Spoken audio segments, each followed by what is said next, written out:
아베 정권이 안보 법안을 강행 처리하려 하자 4만 명의 일본 국민들이 대규모 반대 시위를 하고 있습니다. 수만 명이 항의 시위를 벌이고 있는데도 아베 정권은 민심을 무시하고 폭주를 멈추지 않고 있습니다.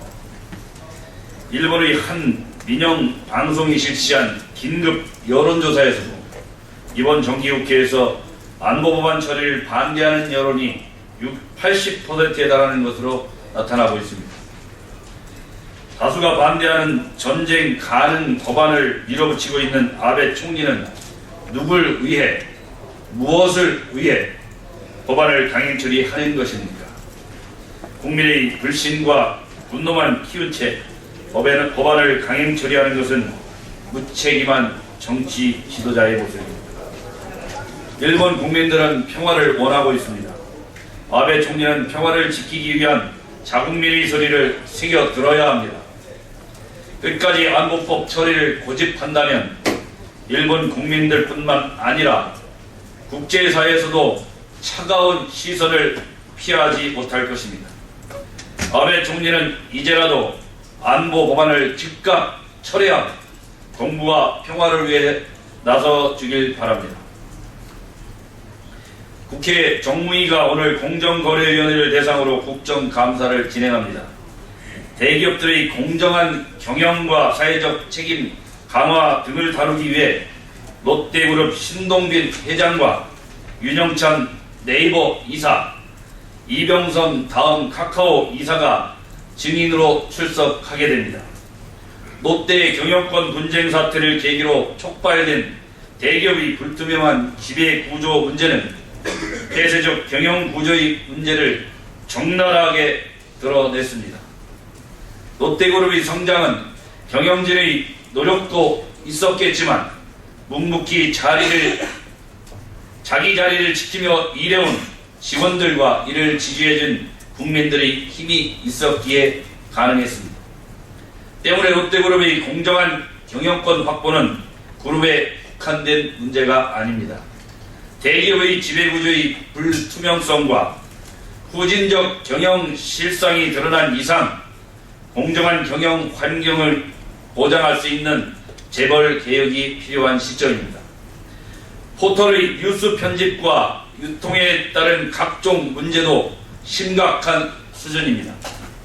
네이버와 다음은 독점적 뉴스 유통 구조로 뉴스의 질을 떨어뜨리고 공개되지 않은 뉴스 편집 기준과 원칙으로 편향성 논란까지 자초하고 있습니다. 더욱 이들은 독점적 유통 구조를 바탕으로 막대한 이익을 누려왔습니다. 현재 네이버는 시가총액 15조 원, 다음 카카오는 7조 원대로 명실상부한 대기업입니다. 그동안 포털은 언론의 역할을 하면서도 언론의 책임은 지지 않고 대기업이면서도 대기업다운 사회적 책임을 지지 않았습니다. 포털에 대한 각종 문제 제기가 어제 오늘의 일이 아닌 만큼 이제는 달라져야 합니다. 당사자인 포털도 문제를 외면하지 말고 학계와 전문가들이 지적한 부분을 당당하게 받아들이고 함께 해결책을 모색해야 합니다. 또한 포털의 기사 편향, 선정적 비윤리적 광고 노출, 제목의 임의적 편집 등은 심각한 문제입니다. 때문에 네이버와 다음의 대표이사를 정무위 종합감사의 증인으로 채택하는 것은 꼭 필요한 일입니다. 그럼에도 불구하고 야당이 증인 채택에 반대하는 일은 옳지 못한 일입니다. 새누리당은 대기업 지배구조 개선과 포털의 각종 문제를 해결하기 위해 제도 개선에 적극 나설 것입니다. 이번 정기국회에서 관련 문제들을 반드시 해결해 우리 기업들이 국민의 사랑과 신뢰를 바탕으로 세계를 뻗어나갈 수 있도록 당 차원의 모든 노력을 기울여 나가겠습니다. 새정치민주연합은 내일 창당 60주년 기념식 행사를 한다고 합니다. 무슨 근거로 새정치민주연합이 창당 60년의 정당이라고 말하는지 도무지 이해되지 않습니다. 정통 야당의 중심 산맥은 통일민주당을 이끌었던 김영삼 전 대통령과 평화민주당의 김대중 전 대통령이었습니다. 더 정확하게는 김영삼 전 대통령이 정통 야당의 뿌리였습니다.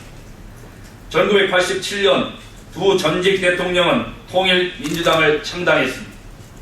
이후 상도동계의 통일민주당이 YS를 대통령 후보로 추대하자 동교동계가 탈당하여 DJ를 대선 후보로 추대하면서 평화민주당을 창당하게 되었습니다.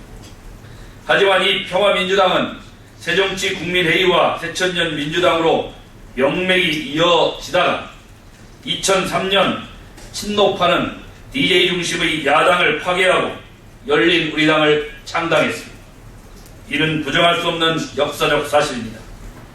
야당의 한 축이었던 DJ의 민주세력을 뒤로하고 친노 세력이 중심이 된 열린우리당, 그리고 이에 손을 잡은 안철수 의원 등이 모여 만든 정당이 지금의 새정치민주연합입니다.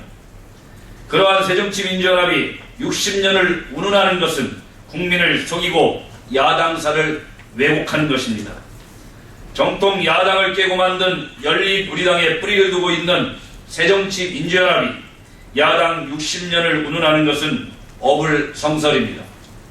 따라서 내일은 새정치민주연합의 창당 60주년이 아니라 12주년이 맞습니다. 열린우리당이 창당된 2003년이 현 야당의 시작이라고 보면 되겠습니다. 내일을 시작으로 새정치민주연합은 자당의 역사와 전통, 법통을 다시 한번 돌아보는 시간을 갖길 바랍니다. 이상입니다.